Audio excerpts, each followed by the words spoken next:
Hi, everyone. Welcome to episode 9 of a Lovely Yarn podcast. I have a lot that I'd like to talk to you guys about today because it's been a long time since I recorded episode 8. And that's a reason why I am in a different location filming today. I'm downstairs in our basement in the room I have down here, what I call my studio. It's just basically where I keep all my crafty supplies. Mostly it's yarn and fiber. There are some other things down here, but I just decided to film down here because I didn't feel like taking everything upstairs to my bedroom, which is where I usually film. So it's a little bit more dark here. I just have one window that's right here in front of me, so hopefully it provides enough natural light.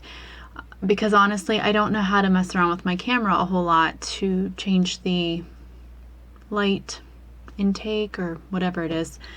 I don't really know what I'm talking about, but we'll see. We're just going to go with it because I figured that doing this is better than not doing anything at all. So we just got back from South Carolina. We were there for a week visiting our best friends who live about 15 minutes outside of Charleston. And it was beautiful and hot and sunny, just how I like it. The week previous, like the week leading up to us leaving, was horrible here in Pennsylvania. It was chilly, like in the upper 60s, rainy, hardly any sun. It had me feeling like very blah.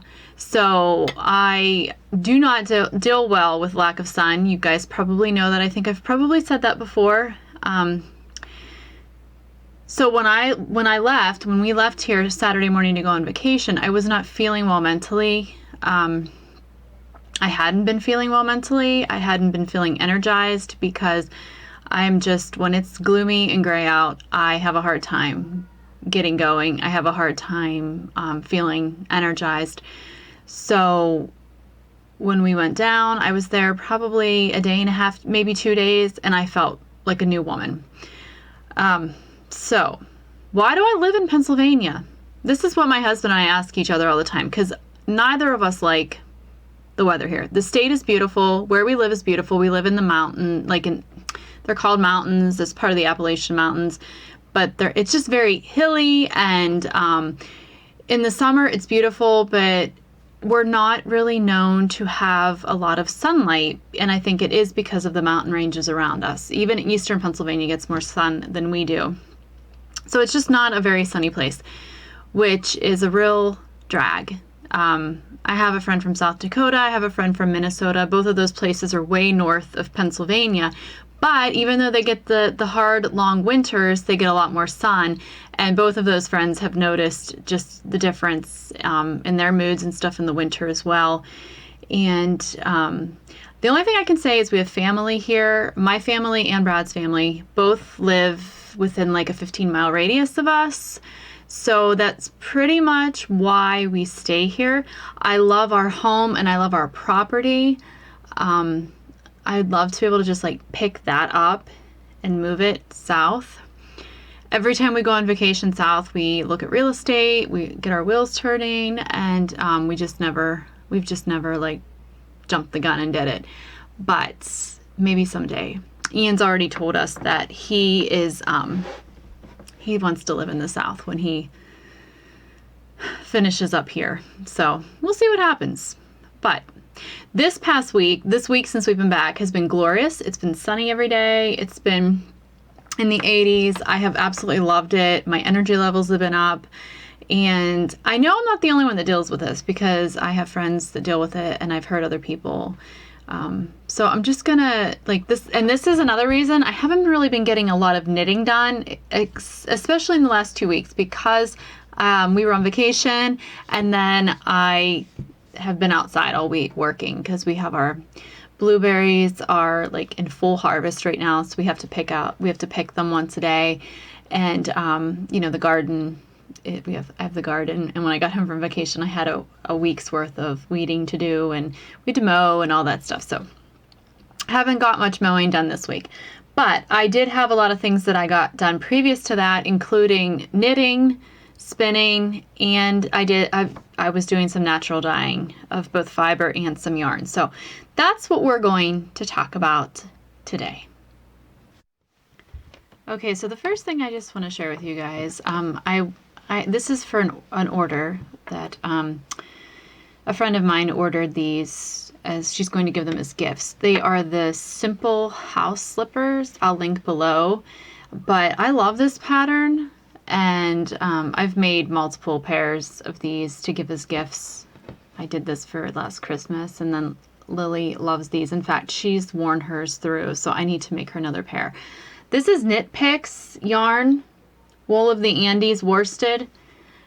It's 100% Peruvian yarn. It is a superwash. I've never used this yarn before, but I really liked working with it, and I like the colors, at least these that I got, which I think this is Deal Heather. Boy, you know me, I'm horrible with this. Okay. Oh, I can't remember the colors, but they're just all very warm. This is Dill Heather. This is like a spicy orange, and then this is a gold yellow color. But they're all heathered, and so they have dimension to the color, and they're soft. I could wear it next to my skin if I was making, I could actually wear a sweater made of this. Some people might not be able to, but at the same time, they look a little bit more rustic. It's not a shiny yarn at all, which I really like because I'm not really into shiny yarns. So I've made 3 pairs. I have 1 more pair to go, which is just like a beige color. And then I'll be giving these to her. But I love this pattern. I love the finished product. I think it's just so sweet. It's just a sweet looking slipper. So I knit most of this on our trip down to South Carolina, because it's supposed to be like 11 hours, but it took us about 13. So I worked on these on that trip. So that's my first finished thing that I wanted to show you. If you guys haven't used that pattern, I love it. It's a good one. It's easy, simple. They're relatively fast. It's worsted weight yarn. And I just think that it is a spectacular knit for gift giving. Because it's a useful gift, but yet it's also like really cute. So that's definitely one of those patterns that I keep on hand to knit for gifts. Okay, and oh, you know what? I think this is my last one. Oh, yay, I do have the tags right in the project bag. So let me go through these. Oh, okay.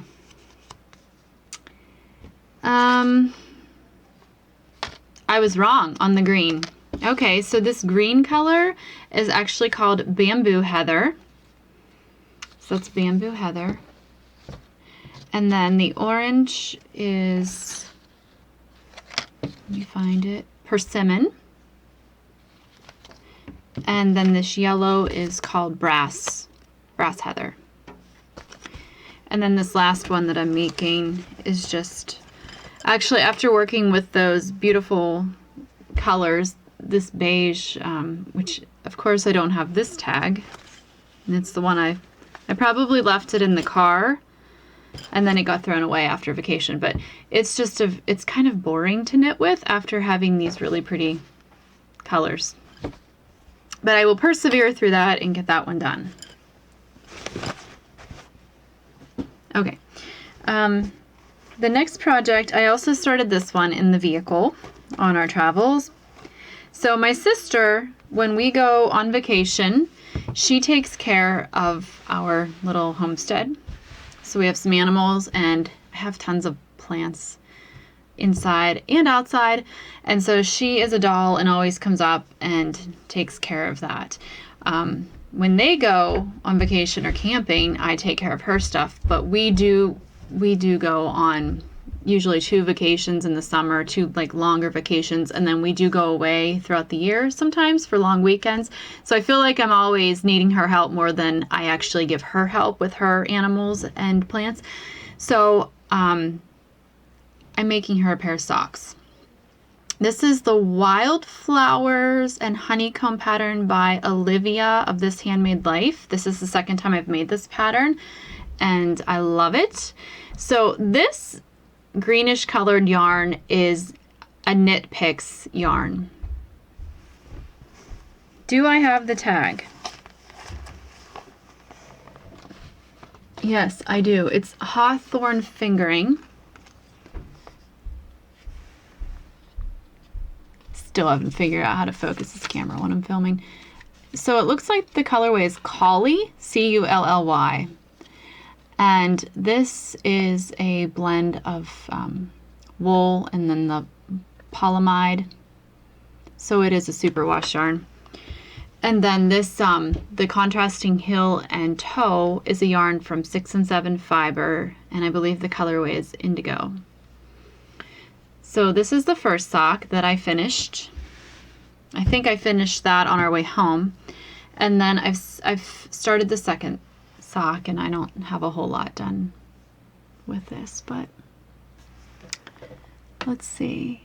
How do I get it to focus? Anyway, it's a pretty yarn, it's a pretty color, but I don't really think I'm crazy for this yarn. It feels a little stiff to me. I mean, it has give, but the yarn itself, whenever I'm knitting with it, it doesn't have the most fantastic feeling.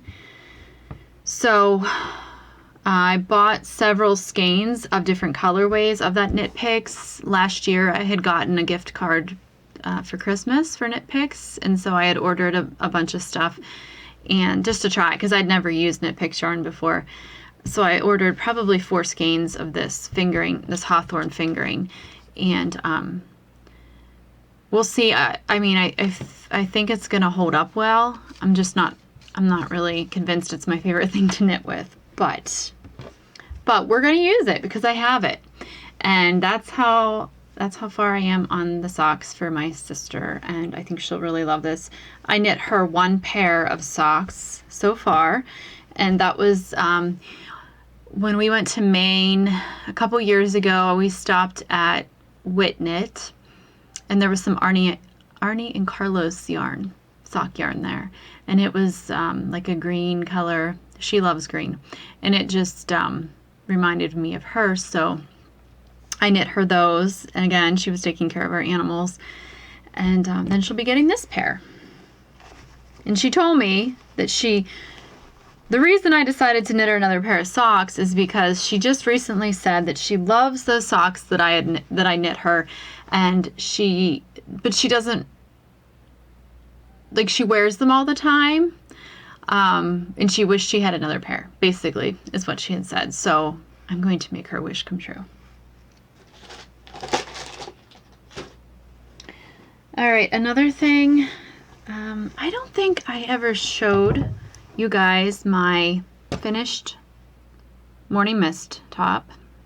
I know I put a picture on my Instagram account, but I started another one, and I don't even remember if I told you that I had started another one, but I'm working on that, and it's kind of slow going because I worked on a test knit, and then I was doing these socks and the slippers for that order, but I do have some of it here, so I'm just going to show you.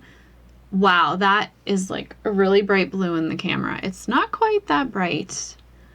So this is what I have so far. That's the front. That's the back. And this yarn is yarn that I bought a long time ago to make a poncho. Make sure we're focused here. And I never made it. Let me see if I have.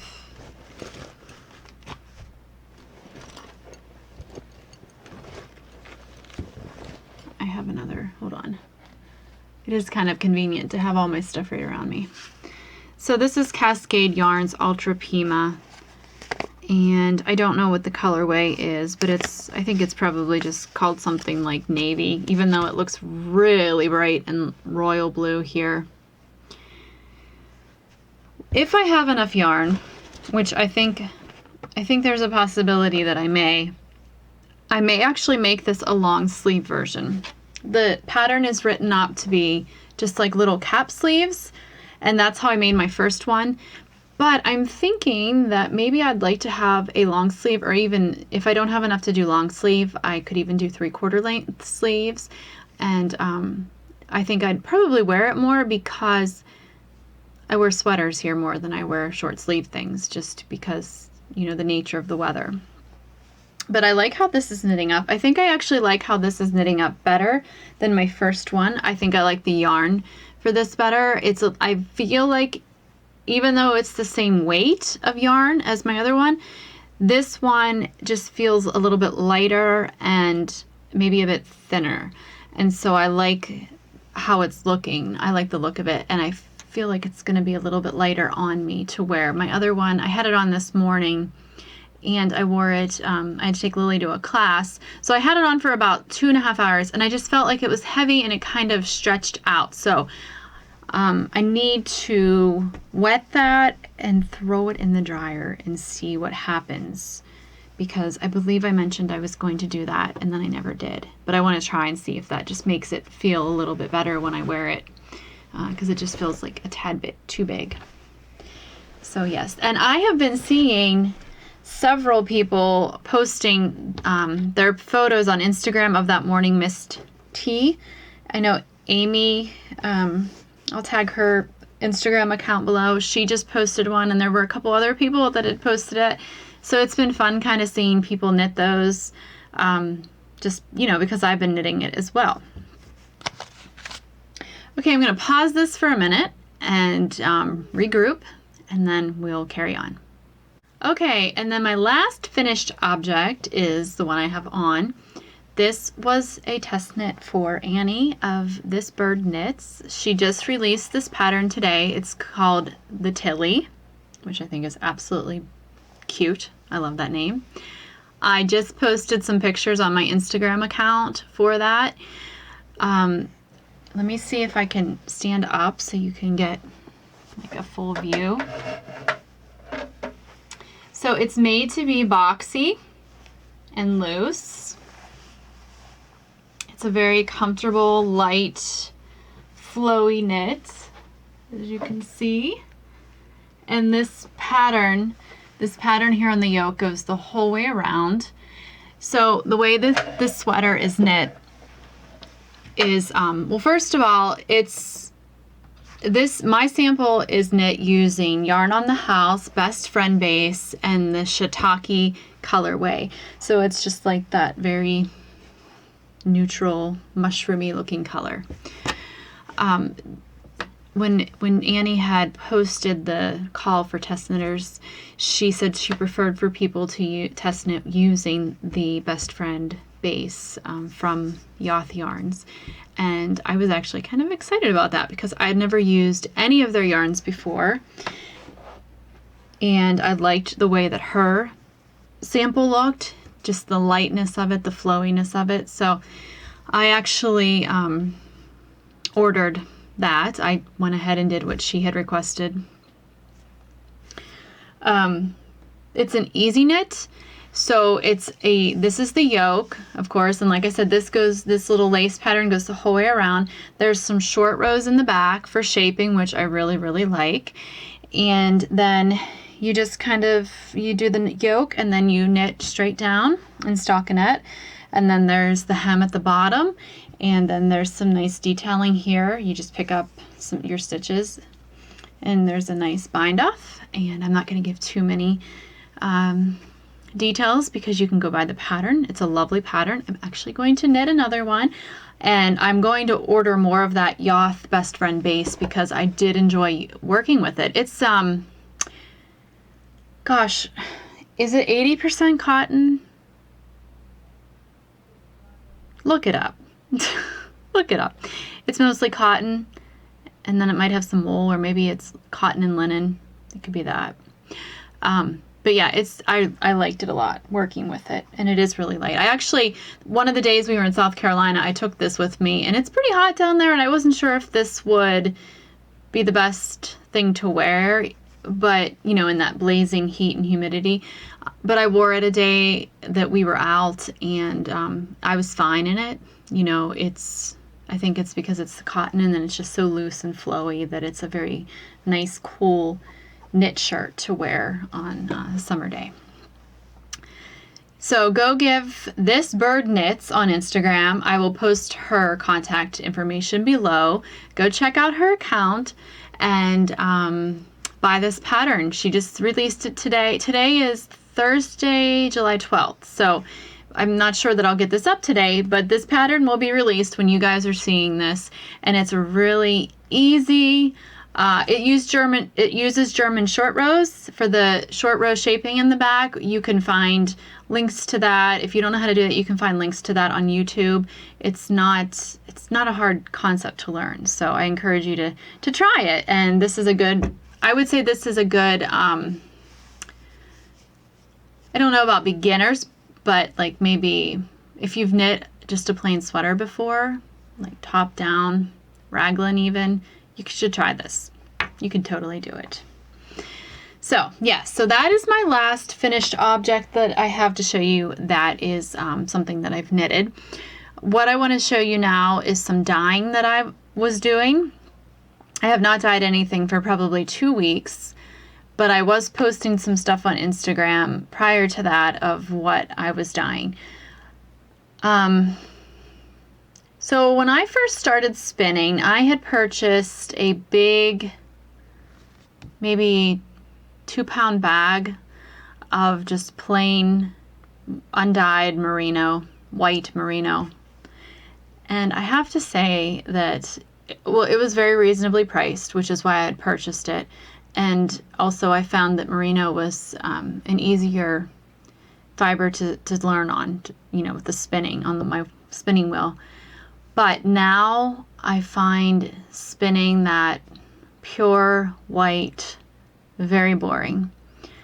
So I'd been saving my avocado skins and pits and putting them in baggies and sticking them in the freezer. So when I had enough and I had time, I decided that I was going to try natural dyeing. So I got some of my fiber that I had, my white fiber, and I dyed some of that up. It's always so difficult to capture the true color. Let's see.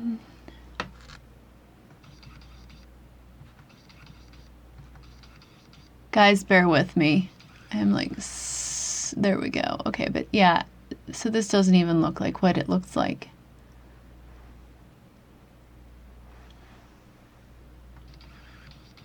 There. This is like a ballet pink. That's what I think of when I look at this. And I have 2 big fluffs of it. I think each of these are 8 ounces, if I remember correctly.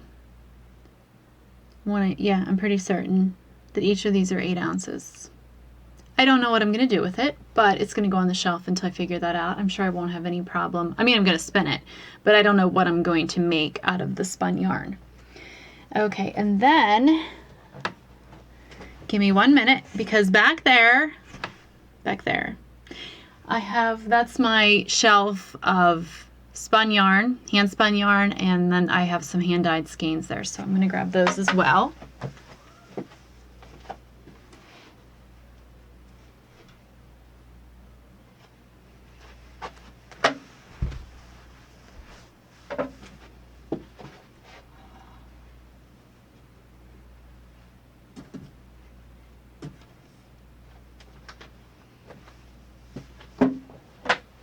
Okay, so much fun. I've really enjoyed the natural dyeing. I think it's because it is it's kind of a surprise, and it's so strange what different plant materials will give you as far as color. So this is okay, let me tell you the story about this yarn that I dyed on. I think I did an Instagram story on this, but I don't know how many of you saw that.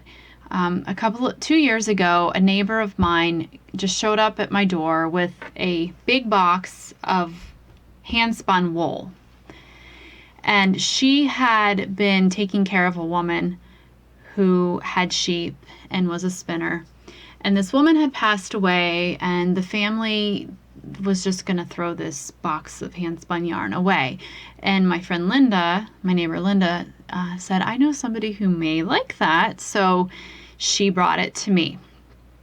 And I was just so very thankful. It was, I don't even know what the fiber content is. She didn't know what kind of sheep she had, but it was undyed, and it was like a white color. You know, it's not really true white, but like a creamy white color. The problem was that it stunk. It smelled like it had been stored in a basement, and it smelled kind of musty and mildewy. So I took it, and I didn't know if, you know, I was like, am I gonna be able to get rid of the smell? Or is it just always gonna have that mildewy scent? Because the mildew is a hard smell to get rid of. So basically all I did was I stuck it in my basement for 2 years.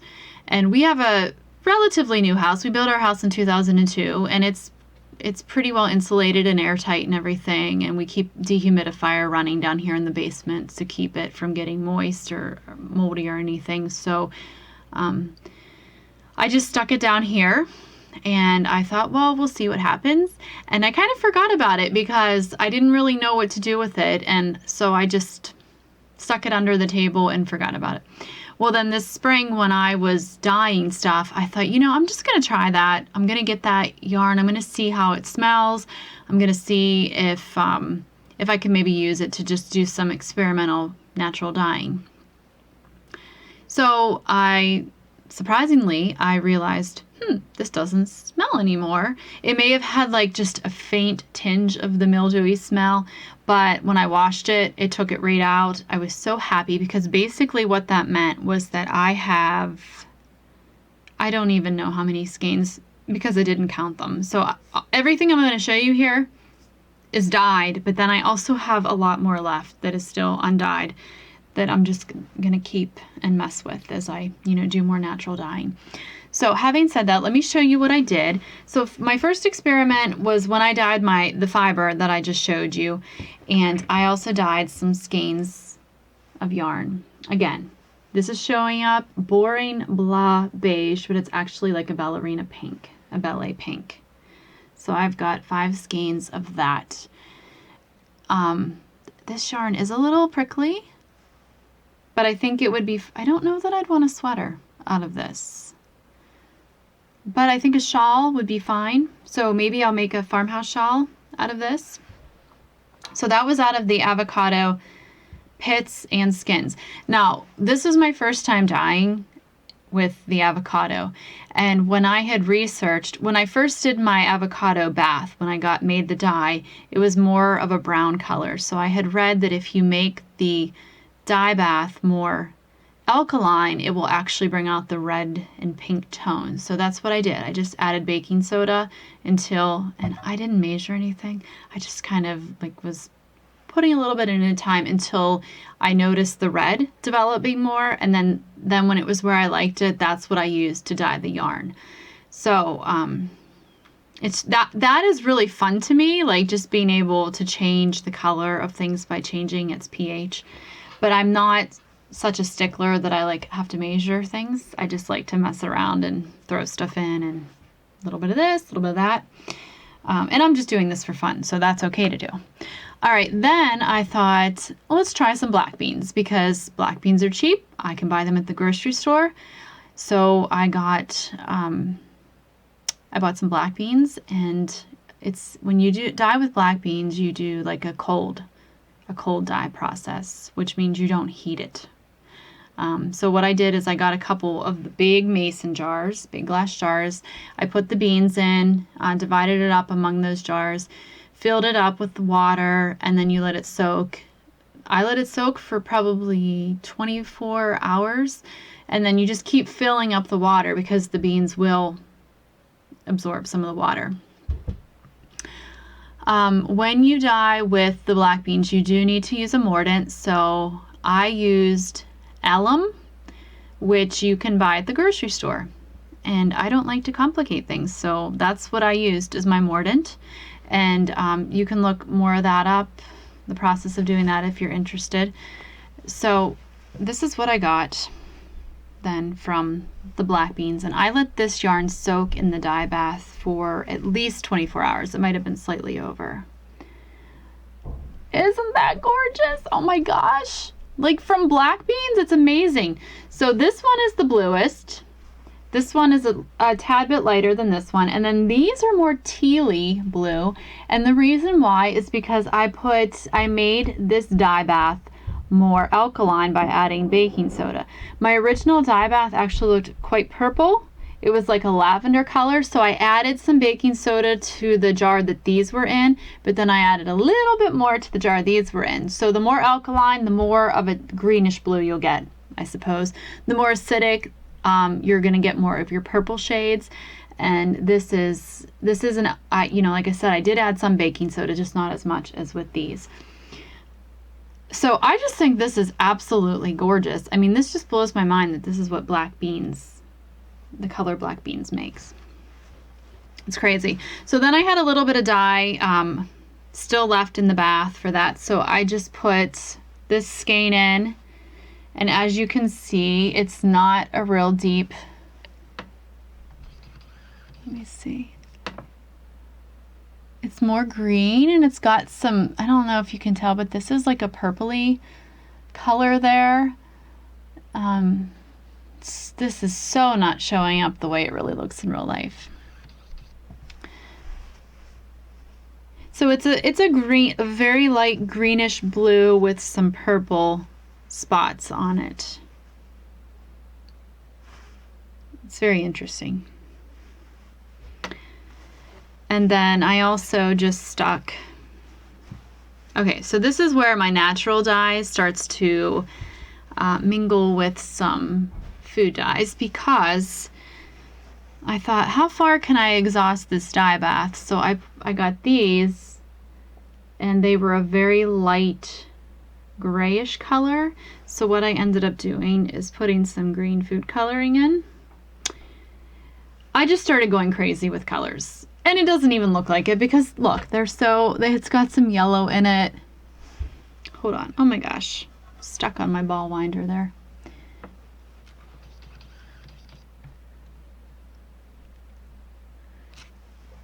So it's got some spots of yellow, but it's mostly like a really light green. So this was not fully natural. This was cheating, because I did add some food dyes. But the reason I did that is because I just used what I had, and I didn't have any more black beans to make another bath, and I didn't like the color, the very dull color that I had gotten from trying to exhaust the black bean dye bath. So, and then I have one more skein, and this is kind of what happened with the avocado dye. I tried the same thing. There wasn't enough dye left in it though, so I added some food coloring, some food dyes to get this pink color. So this is not natural. The base of it might be, but most of it is not natural. It's food dye. So that is what I've done so far with the dyeing, and it was a lot of fun. I really enjoyed it. I have one book on natural dyeing. It's called A Garden to Dye For. I like it in that it will tell you like what plants you can use, but it is by no means an exhaustive resource. So having said that, I'd like to get another one that is more thorough and actually gives more information on the process, because this does not. So I was looking at this as far as looking to see what kind of plants and stuff that I could use, and then I was getting on YouTube or on the internet and reading articles on how to actually do the process, because this did not give that information. So I really wouldn't recommend this book if you're looking to get into natural dyeing. This would not be the best one. It shows you what different plants will give you as far as color, but that's about it. It doesn't actually help a whole lot with the process. There are a couple recipes in here, but I don't know. I just feel like there might be a better option out there. I know that Lindsay from A Wooden Nest podcast, she does natural dyeing that is just outrageously beautiful. And she has mentioned a few books that she uses and that she has found helpful. So I would probably just go find out what she uses, because I think that would be a better option than that book that I have. Okay, so I want to show, I have one spinning project that that I've been working on, and it's BFL. It's 100% BFL, and I had never spun BFL before. I've already steamed it and everything, but I have not counted the yardage, but I'm pretty sure I have a lot here. It's I think I started with 5.8 ounces of fiber. So I'm really pleased with how this turned out. It's a very consistent spin, and although, you know, some of that has to do with the spinner, I think it also has to do with how the fiber is processed. So let me see if I can zoom in and show you what I'm talking about. Is that gonna work? Oh, darn. I don't know if you can tell, but that is, first of all, you can see it's got a nice stretch or memory to it. And then it just spun in such a consistent way. And it's this really pretty natural color. And it's also got a sheen to it. And as I said, I'm not a big fan of shiny yarns, but this was just a pleasure to spin, and it's just really pretty. After I spun it, though, I noticed it did have a very, very sheepy smell. I like a sheepy smell to my yarn, but this was like almost obnoxiously sheepy. And I had to wash it I had to soak it quite a few times to get the water to clear. So I think it must have been pretty dirty fiber, which is strange because I didn't notice my hands feeling dirty or looking dirty. But it definitely had a stink to it. But now it's good. Now it is good. So that was the only thing that I have spun, I think, since I've shown you guys the other stuff. So now what I want to do real quick is just show you a few yarns. You know, I was on a yarn buying freeze, and I feel like I did really good with that. And although I think I've probably taken myself out of that freeze, but I'm going to try to be very mindful about the yarn that I do purchase, because I have a lot, and if I keep buying yarn, I'm not going to be encouraged to use what I have. But I always try to make myself feel better by saying, well, my stash isn't as big as most knitters, but I have a lot of really nice yarn that I want to use. So, but I have recently purchased some yarn. This first skein I'm going to show you is from Yarn and Time Fibers. This is from Amber, and it is called Swamp Water. She is a natural dyer as well. Let's see, this was dyed with wisteria and black beans, and it's 100% Polworth. So that is a really pretty natural color. It feels like a really nice yarn as well. It's a DK weight. I don't have a plan for this. I just wanted some of her yarn because I follow her on Instagram, and I always see her updates and her posts of her natural dyed yarn, and it's always so beautiful. So I bought one of her past, she's had several updates since I bought that, but it wasn't too long ago that I bought that. Okay, and then I have two skeins here from Caroline, who I've mentioned before, and she lives in Sweden, and she is a beautiful dyer and spinner, and I ordered this green blue. This is 80% Angora, I believe, and 20% fine wool. This is not a typical amber color. However, I bought this to use in a colorwork sweater because this is quite bright for me.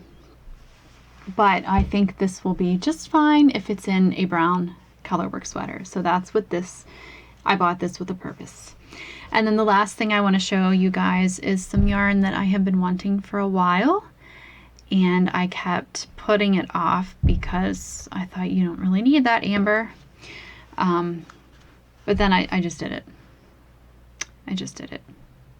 So you guys have probably heard of Abundant Earth Fiber, and that is where this yarn is from. It's the Joseph and Annie in the cinnamon colorway, which is actually it's a natural yarn. It's not dyed. So I got, this is the cinnamon. There's a pepper and a cinnamon, and basically it's just like the base is a creamy color, and then it's got like flecks. This has brown. I think the pepper has flecks of gray or black. I got 4 skeins of this because I'm going to make a sweater with it, and I'm really excited about that. This is not going to happen until this fall or winter. But this is 90% merino and 10% targhee, and I don't know, this is probably like a sport weight yarn, I would say. I forget what it's classified as. But I was just really happy to be able to support this yarn company, especially after a lot of you probably know that they were on their way to some sort of fiber festival and their whole trailer full of yarn was stolen. I think maybe while they were at the hotel staying overnight en route. That would be devastating if you think about all the money and work invested and then it all just gone. So I had actually had my eye on this particular yarn before that happened, and then that happened, and they were kind of set back because they didn't have inventory. So when this came restocked, I was on it. I just think it's a really beautiful natural yarn.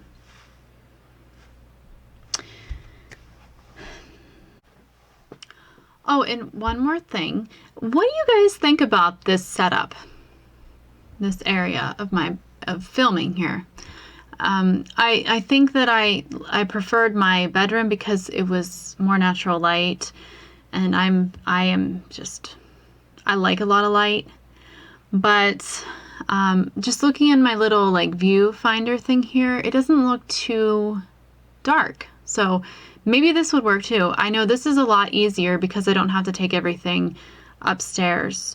I kind of have it all right at my fingertips. So, but I'm just curious, what do you guys prefer? Do you guys prefer the brighter area upstairs when I film, or is this okay too? Let me know what you think in the comments. Okay, so I think that's going to be it for today. Thank you so much for joining me and for watching. I also want to just take a moment and thank you for your comments and thumbs up that you've given me on my past episodes. That really means a lot to me, and I really enjoy reading all those comments, and I try to acknowledge and comment back on all of them, but I may miss things, especially right now. I'm just really busy in the summer and I'm a little bit distracted with the garden, so but I do read them. And that also has made me mindful of commenting on podcasts that I watch, because I used to just kind of watch them and then move on to the next one. And then I realized when I started podcasting how much that means to a podcaster to get a thumbs up or to get a comment. It just means a lot, and it's just fills my heart to be able to read those. So thank you guys so much. I do appreciate it. Have a great day. I hope you're enjoying whatever season you're in, summer, fall, going into winter. I'm going to try to enjoy this short summer we have here in Western Pennsylvania. I don't have to try. I enjoy summer. It's my favorite season, spring and summer. So, okay, guys, take care.